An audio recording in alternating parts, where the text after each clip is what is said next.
Sócrates nasceu em Atenas no ano 470 a.C., em tempos de glória democrática. Filho de um escultor e de uma parteira, foi soldado, escultor, senador e, a partir da maturidade, filósofo.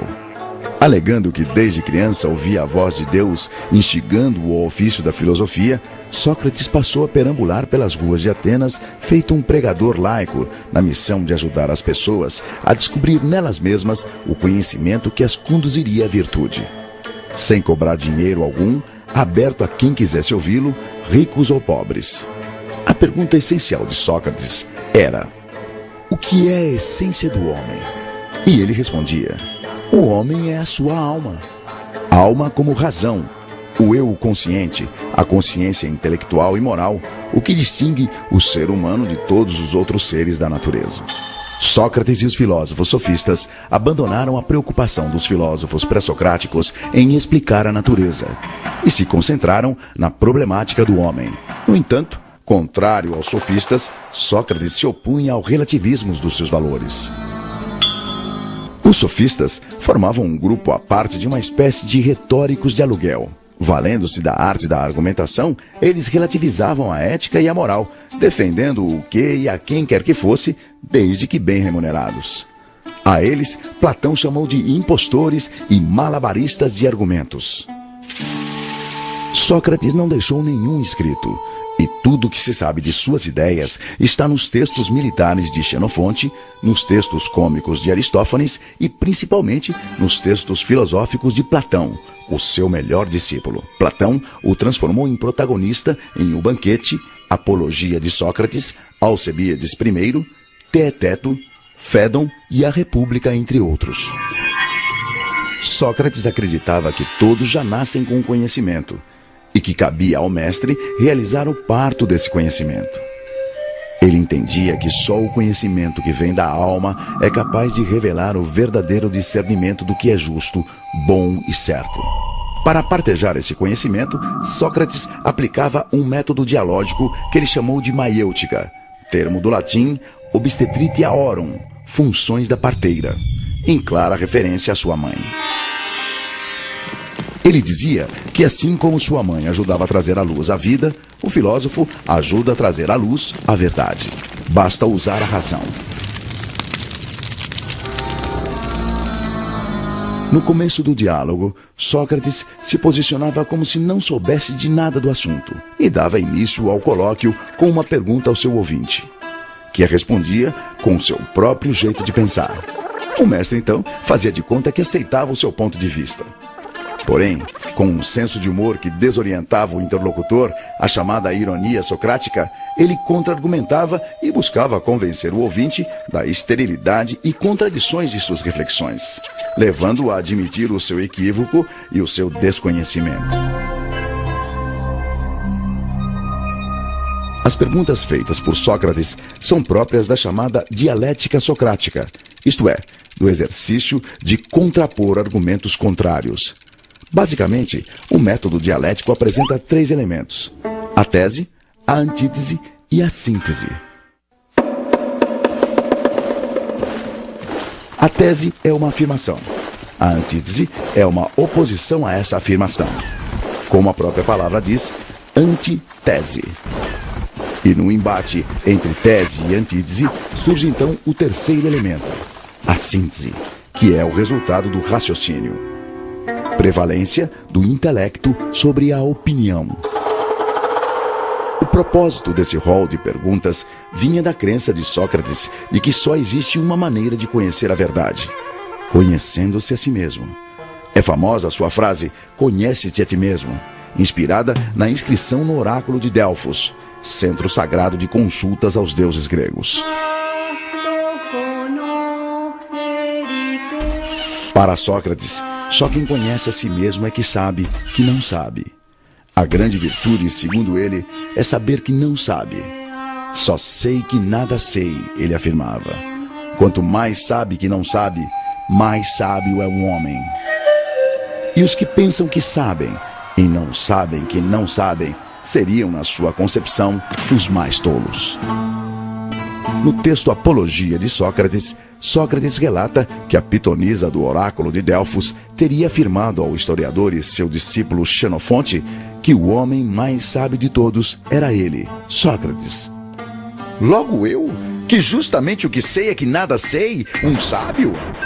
Então, Sócrates teria ido procurar políticos, poetas e artífices para provar que ele sim, por seus privilegiados ofícios, certamente seriam mais sábios que ele. Porém, decepcionado com sua arrogância e soberba, Sócrates confessou finalmente entender o que significava ser sábio para Delfos. Sábio é o homem capaz de perceber seus limites e imperfeições, compreender as ilusões das aparências, a efemeridade das paixões e, com a razão, controlar-se. Só assim saberá depurar seu coração e sua alma e agir com justiça e retidão. A crítica àquelas 3 categorias de cidadãos pesquisados por Sócrates resultou em ódio e vingança dos seus desafetos, culminando em sua condenação à morte por envenenamento por cicuta, promulgada por um tribunal. Seus acusadores foram Meleto pelos poetas, Anito pelos artífices e Licon pelos políticos. Eles acusavam Sócrates de 2 crimes: corromper os jovens com suas ideias subversivas e negar a existência dos deuses atenienses. Recusando-se a abrir mão de suas ideias, que o libertariam da condenação abrandada para exílio, Sócrates enfrentou a morte aos 71 anos como um ato de coerência e dignidade. No dia de sua execução, narrado na Apologia de Sócrates, o mestre reuniu os amigos e discípulos e, antes de beber o cálice fatal, despediu-se. Se de fato é como um sono, a morte seria um maravilhoso presente, porquanto todo o tempo se resume a uma única noite. Se, ao contrário, a morte é como uma passagem deste para outro lugar e que lá se encontram todos os mortos, qual o bem que poderia existir, ó juízes, maior do que este? Mas já é hora de irmos. Eu para a morte e vós para viverdes. Quem vai para a melhor sorte? Isso é segredo, exceto para Deus.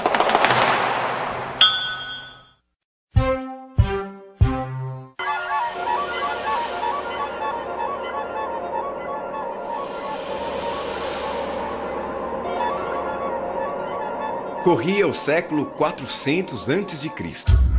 Na Grécia, o jovem ateniense Aristócles era forte, atlético e praticante de ginástica olímpica. Daí o seu apelido de Platão, do grego largo, amplo. Dizem que inventado por seu treinador Ariston de Argos.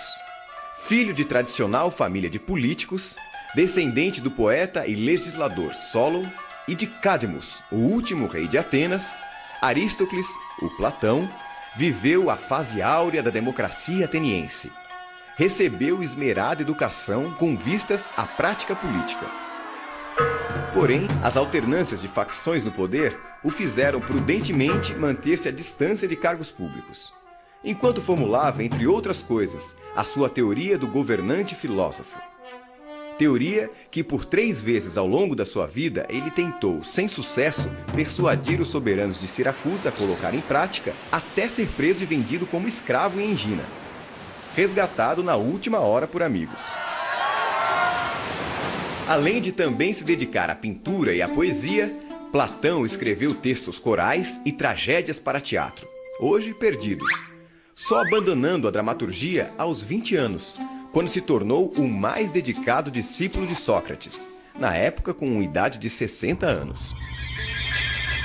2 décadas mais tarde, Platão fundou a sua própria academia, nos arredores de Atenas, inspirada nas chamadas comunidades pitagóricas. Considerada por muitos a primeira universidade, a Academia de Platão ensinava filosofia e matemática, inclusive para as mulheres, um avanço para a época. E abrigou como professor durante 20 anos o filósofo Aristóteles. Do talento literário para as artes cênicas, provavelmente originou-se o seu gosto pelo diálogo, formato que definiu o seu legado de mais de 35 escritos filosóficos. Na maioria deles, seu mestre Sócrates aparece como protagonista, debatendo diferentes temas com diferentes interlocutores, cujos nomes dão título aos diálogos. No diálogo Teeteto, por exemplo, o interlocutor de Sócrates é um jovem matemático de nome Teeteto, com quem o mestre discute a definição de ciência, a distinção entre opinião e conhecimento e o papel da percepção sensível na aquisição do saber.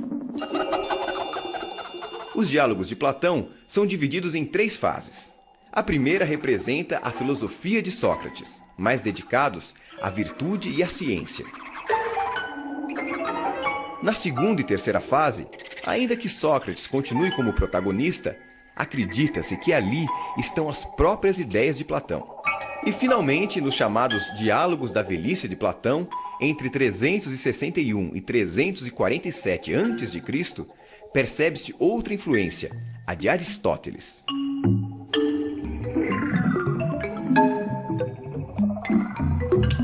Os 2 trabalhos mais importantes de Platão são a sua teoria política e a teoria das ideias ou das formas, que ele desenvolveu em vários diálogos. Na sua teoria política, Platão concebe uma polis, uma cidade ideal, de vida fraterna e justa. Nela existem apenas 3 categorias de cidadãos. Cada um desempenha uma única tarefa, aquela para a qual é melhor dotado por natureza. A educação, em grego paideia, seria o meio de selecionar as aptidões de cada um, conforme a tendência do cidadão. Se sua alma tivesse apetite e sua virtude fosse a temperança, seria trabalhador. Para a alma com coragem e valor, guardião. E para com razão e sabedoria, governante filósofo, estágio máximo que o cidadão só atingiria após muitos anos de estudo. Os casamentos seriam coletivos, sem casais fixos, apenas para reprodução. E as crianças, filhos da comunidade, criadas pelo Estado.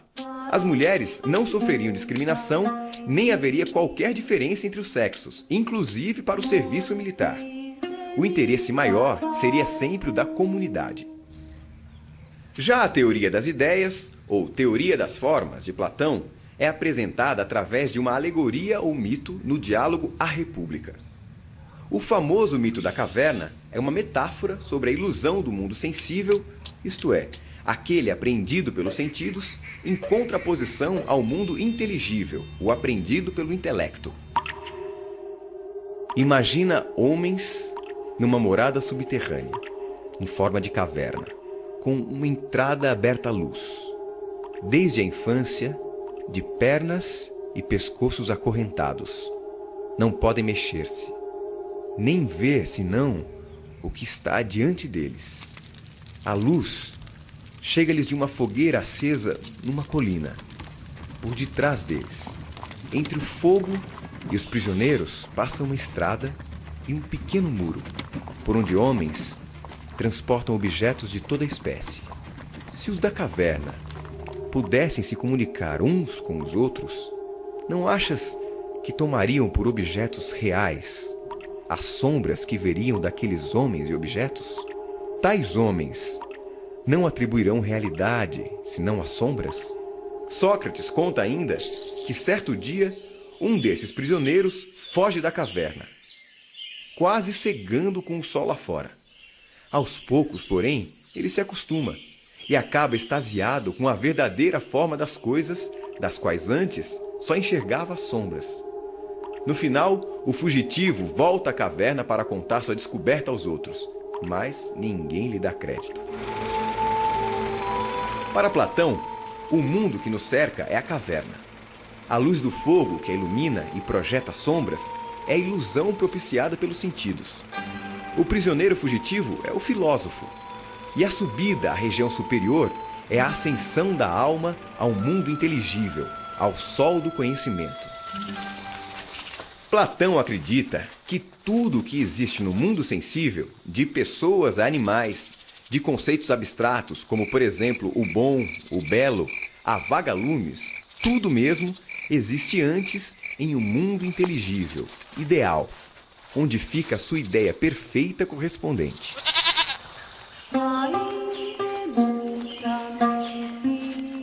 Para ele, o mundo dos sentidos é uma imitação imperfeita, ou simulacro, mutável e efêmero do mundo das ideias. Ah, o mundo das ideias! Lá, onde a alma já andou antes de fazer parte do corpo. Esse sim é perfeito, imutável, eterno e universal. Assim, a ideia de cavalo, por exemplo, é perfeita e nunca muda. Seja um baio, um crioulo, um puro sangue, um percheron, um andaluz, um manga larga ou um pangaré. Platão morreu aos 81 anos na academia. E em sua lápide ficou registrado: aqui jaz o divino Aristóteles, que em prudência e justiça soube exceder a todos os mortais. Se a sabedoria eleva alguém às alturas, este as conseguiu.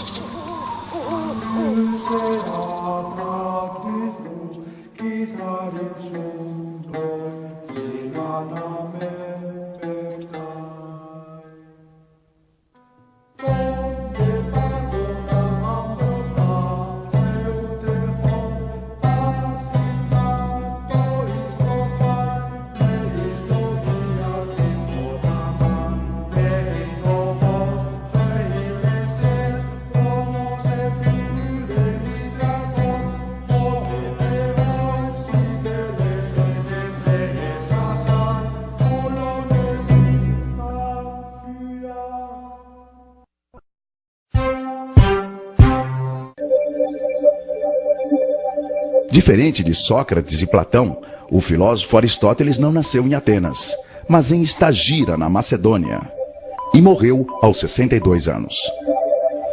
Conhecido como Estagirita, era filho de Nicômaco, médico e amigo do rei Amintas II da Macedônia, e beneficiou-se dessa amizade paterna, escolhido mais tarde tutor do neto de Amintas, filho de Felipe, Alexandre Magno. Aos 18 anos, Aristóteles mudou-se para Atenas, atraído pela Academia de Platão, onde foi brilhante aluno e professor de retórica por 2 décadas até a morte de seu mestre. Em 335 a.C., seu discípulo Alexandre subiu ao trono e Aristóteles voltou a Atenas para fundar a sua própria escola, o Liceu, também chamado de Escola Peripatética ou Peripatos. Peripatos designava os jardins do Liceu, onde Aristóteles ministrava suas aulas enquanto caminhava com seus alunos denominados peripatéticos, isto é, os que passeiam. A Academia de Platão estimulava o ensino da matemática. O Liceu de Aristóteles focava as ciências naturais, oferecendo aos alunos, inclusive, um museu com acervo de fauna e flora das longínquas regiões conquistadas por Alexandre. O Liceu contava ainda com uma das maiores bibliotecas do seu tempo, paradigma da célebre Biblioteca da Alexandria. Criador de uma linguagem técnica ainda contemporânea, Aristóteles foi o grande sistematizador, categorizando, classificando, ordenando os conhecimentos de biologia, zoologia, física, história natural, poética, psicologia, a ética, teoria política, estética e metafísica. Aristóteles escreveu 120 obras, das quais sobreviveram 40, com destaque para 7. A metafísica, princípios básicos de sua doutrina filosófica; a ética, Nicômaco, sua concepção de moralidade e da virtude da moderação; o órganon, do grego instrumento, sobre lógica, 6 volumes, entre outras coisas, abordando as categorias e os silogismos com suas duplas premissas; a física, sua concepção de mundo e de como é possível conhecê-lo através das causas dos fenômenos; a poética, fundamentos da estética e o conceito de catarse, purificação via descarga emocional provocada pela tragédia dramatúrgica;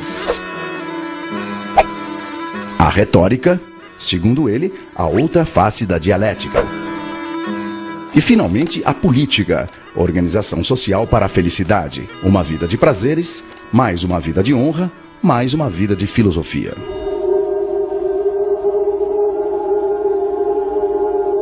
Aristóteles foi um crítico da teoria das ideias. Ele não acreditava no mundo de ideias à parte, com as formas ideais das coisas, nem que o que se via no mundo real fosse cópia imperfeita ou simulacro de um mundo das ideias. Para ele, as ideias das coisas estavam justamente dentro das coisas, nas suas próprias características. Ao contrário de Platão, ele entendia que a ideia cavalo, por exemplo, era um conceito criado pelos homens. Criado, aliás, depois da experiência de observar um bom número de cavalos, e não antes. Diferente de seu mestre, Aristóteles considerava os 5 sentidos preciosas fontes de informação para os homens e animais. A diferença é que os humanos raciocinam, isto é, usam as informações captadas pelos sentidos para inferir, generalizar e, principalmente, para comunicar suas descobertas aos outros. Graças à linguagem, muito importante para Aristóteles, pois permite transmitir o conhecimento de geração a geração. Quando alguém diz, por exemplo, a parede da sala de aula é branca, só essa descrição da característica do objeto já revela 2 habilidades. Uma, da percepção visual, outra, da percepção mental. Revela, na mesma parede, o igual e o diferente. Parede indica que eu conheço outras paredes, por isso sei que esta é uma delas. Branca indica que existem outras cores de parede, por isso digo: esta parede, a da sala de aula, é branca e não azul. Com seu espírito de bibliotecário da natureza, Aristóteles constatou que todos os seres do mundo têm semelhanças entre si, que a natureza apresenta padrões e que dentro desses padrões há uma hierarquia dos seres. Ele descobriu que tudo que existe se classifica em vivo, animado, e em não vivo, inanimado. Os vivos se dividem em animais e vegetais, e os animais, por sua vez, em racionais e irracionais, etc, etc. Graças à determinação das propriedades em comum a grupos de seres, pode-se conhecer, segundo Aristóteles, a essência dos seres, e distinguir o que é essencial, isto é, o que não muda nunca, como racionalidade, por exemplo, do que é acidental, isto é, pode mudar, que não afeta a essência. Cabelo cacheado, por exemplo, acidental. Esta metodologia aristotélica de agrupar por semelhanças e diferenças serve até hoje de base para a produção do conhecimento, especialmente nas ciências naturais. Aristóteles entendia que todas as coisas da natureza têm a possibilidade de concretizar determinada forma, que a substância das coisas se esforça por concretizar uma possibilidade, o potencial que lhe é inerente. Assim, para o filósofo, toda mudança na natureza é uma transformação da matéria de potencial para real. Por exemplo, o ovo e a galinha. Um ovo de galinha tem o potencial de virar uma galinha e jamais será um ganso. Não é inerente ao ovo de galinha vir a ser um ganso. Dessa forma, na metafísica de Aristóteles, tudo é movido por uma força que efetiva a potencialidade dos seres.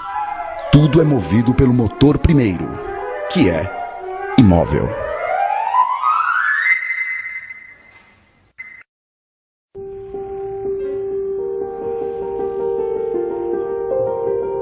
Será que todas as coisas que já penetraram em minha mente não são mais verdadeiras que as ilusões dos meus sonhos? Ou talvez toda a minha vida seja algum tipo de sonho, incluindo a crença de que tenho um corpo? Será que um gênio maligno tentando me enganar de que o que penso ser realidade é ilusão poderia me levar a crer que pensar é não existir? Nas primeiras décadas do século XVII, essas e centenas de outras perguntas faziam parte do cotidiano e do método investigativo do filósofo francês René Descartes. Penso, logo existo, disse ele. Com o exercício da subjetividade e a confiança na razão, Descartes revolucionou o pensamento filosófico e científico, até então subordinado à autoridade da Igreja, à escolástica e aos líderes políticos ditos escolhidos por Deus. Contra as disputas religiosas sangrentas que reinavam na Europa, Descartes ofereceu a razão. O seu subjetivismo, que valorizava o sujeito científico, indicava o caminho para a objetividade e para o rigor intelectual igualitariamente. Ele colocou ao alcance de todos as ferramentas para a descoberta da verdade. Sua tese mais importante foi propor que cada um pensasse por si mesmo.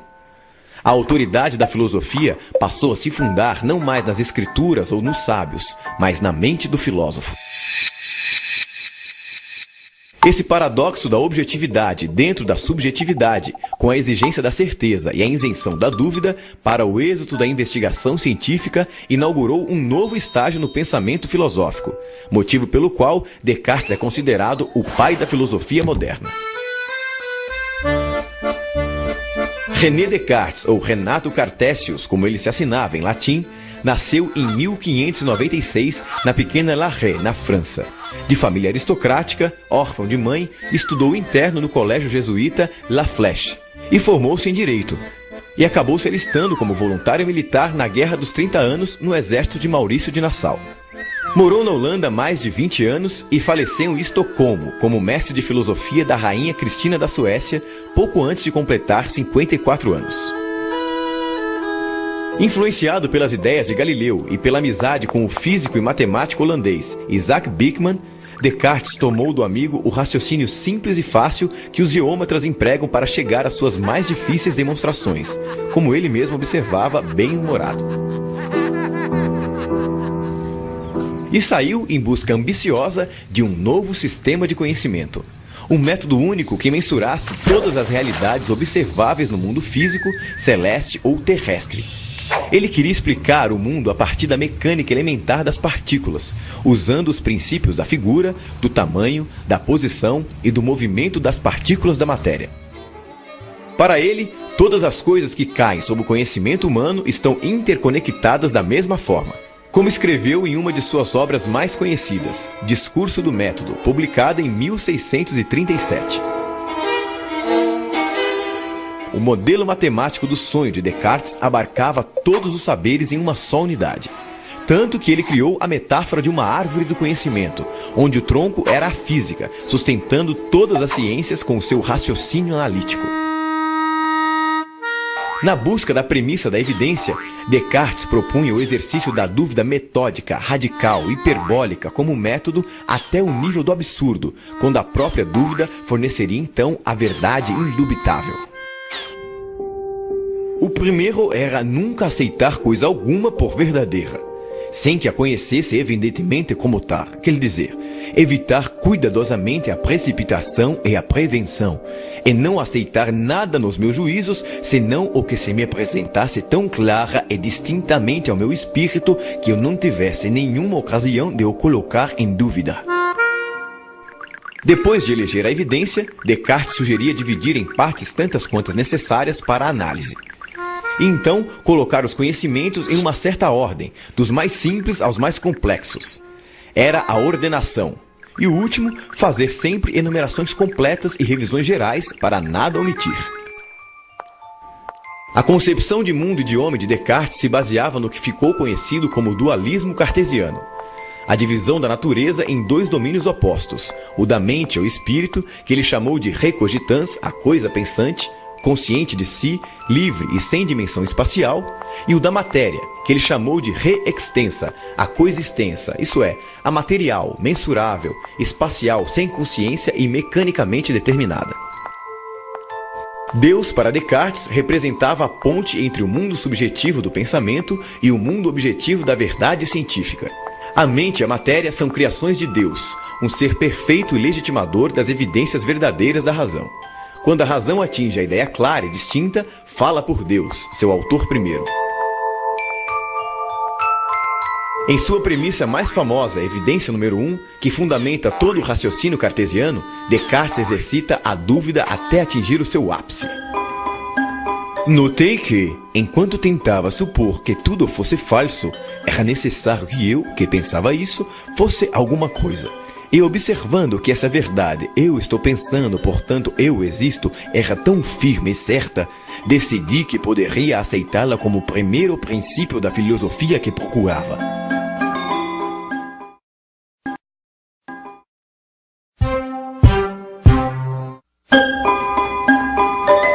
Jean-Jacques Rousseau nasceu em Genebra, na Suíça, em 1712. Aos 16 anos, tornou-se o protegido de Madame de Warren. Aos 30, mudou-se para Paris como professor de música.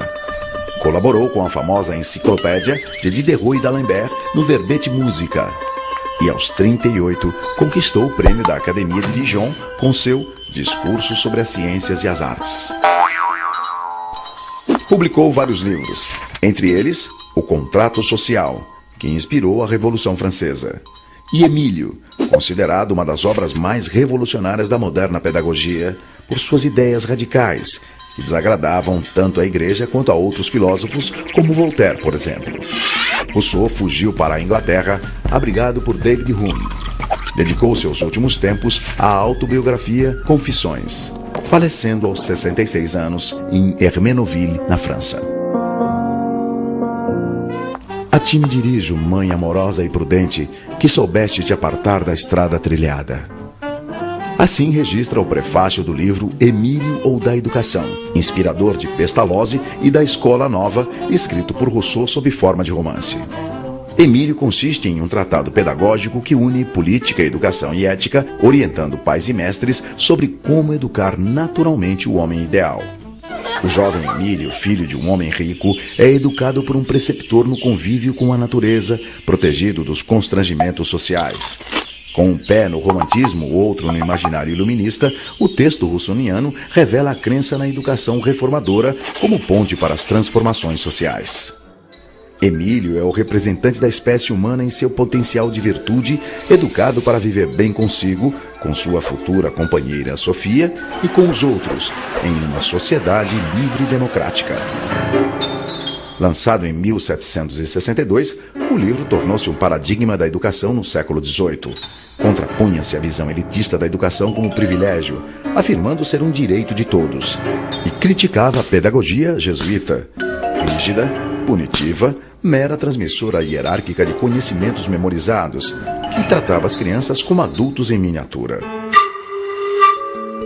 Com sua visão naturalista do mundo, baseado nas lições da natureza, Rousseau foi uma espécie de descobridor da infância, o primeiro a entender a infância como uma forma particular de ser humano, diferente da idade adulta. O aprendizado era conduzido pelos interesses do próprio aprendiz, em uma educação de dificuldades progressivas, lúdicas e interativas, que evoluíam naturalmente dos sentidos ao espírito. Se por um lado Rousseau identificava as especificidades do ser infantil, por outro projetava o homem do amanhã, delimitando claramente a fronteira entre o homem da natureza e o homem civil. O homem da natureza, foco de Rousseau, era um ser livre, espontâneo, natural. Já o civil, mascarado, degenerado pelas instituições e vigiado pelo social. Daí a necessidade de investir profundamente nesse homem da natureza, ou natural, buscando na criança a criança, com suas maneiras próprias de olhar e de sentir, sem perturbar a maturação exigida pela ordem do tempo, tampouco tentando substituir o olhar infantil pela razão adulta, tudo para fundamentar um forte lastro na virtude original. Segundo Carlota Boto, autora do livro A Escola do Homem Novo, Rousseau preconiza o primado do coração humano, desconfiando da exclusividade da razão tão em vigência na época. Para Carlota, Emílio é antes de mais nada uma obra que fala de afeto, pautando a criança pela emoção e fundindo sentimento com pensamento. O resultado, inevitavelmente, conduziria ao amor pelo conhecimento. Rousseau explica: não se trata mais de ensinar-lhes as ciências, mas de dar-lhes o gosto para amá-las e os métodos para aprendê-las, quando esse gosto estiver suficientemente desenvolvido. Esse é com certeza um princípio fundamental de toda boa educação. A primeira frase do livro Emílio já revela as duas grandes premissas que moveram Rousseau. Tudo é bom quando sai das mãos do autor das coisas. Tudo degenera nas mãos do homem. Para Rousseau, o homem nasce bom, mas a sociedade, a vida cosmopolita, as instituições sociais, a civilização, enfim, o corrompem, mexendo, alterando, mutilando, tornando artificial tudo que é natural, sufocando a bondade do homem e manipulando a sua mente. Como evitar isso? Como formar um homem que conserve as suas virtudes, a sua liberdade, a sua autonomia, a sua compaixão com as desigualdades criadas pelo próprio homem? Segundo Rousseau, fortalecendo de tal maneira a sua formação na infância e na adolescência, que à medida que vai crescendo, se consolide nele um homem total, incorruptível, forte no físico, forte no espírito, no intelecto, na razão e no sentimento. Saindo de minhas mãos, ele não será, concordo, nem magistrado, nem soldado, nem padre. Será primeiramente um homem. Rousseau visava ensinar ao homem o seu estado de arte como homem, formando no jovem, como ele escreveu, o coração, o juízo e o espírito, ensinando ao aluno muito mais do que uma profissão. Que se destine meu aluno à carreira militar, à eclesiástica ou à advocacia, pouco me importa. Antes da vocação dos pais, a natureza chama-o para a vida humana. Viver é o ofício que lhe quero ensinar.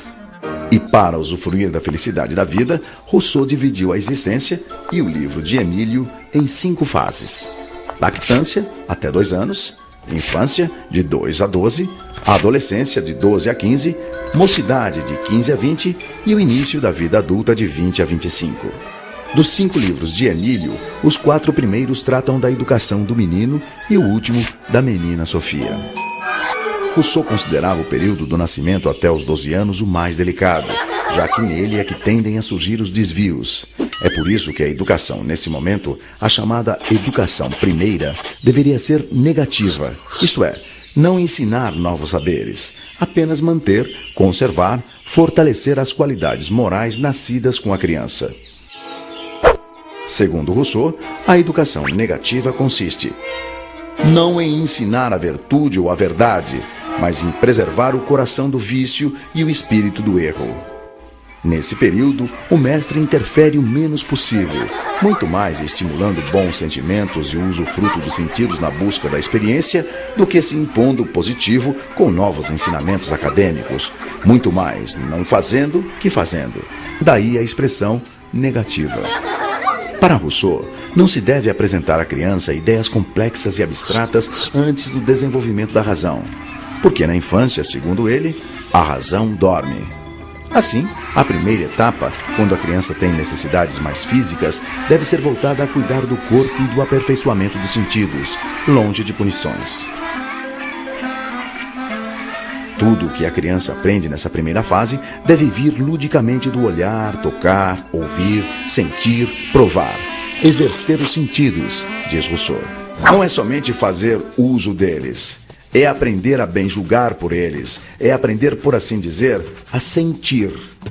Para Rousseau, aprende-se na vida com 3 mestres: com a natureza, com as coisas e com as pessoas.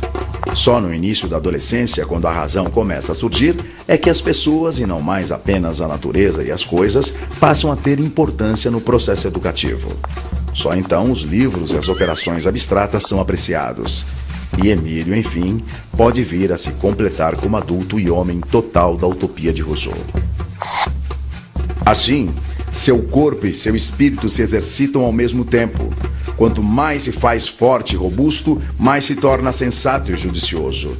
É o meio de ter um dia aquilo que julgam incompatível e que quase todos os grandes homens reuniram em si: a força do corpo e da alma, a razão de um sábio e o vigor de um atleta.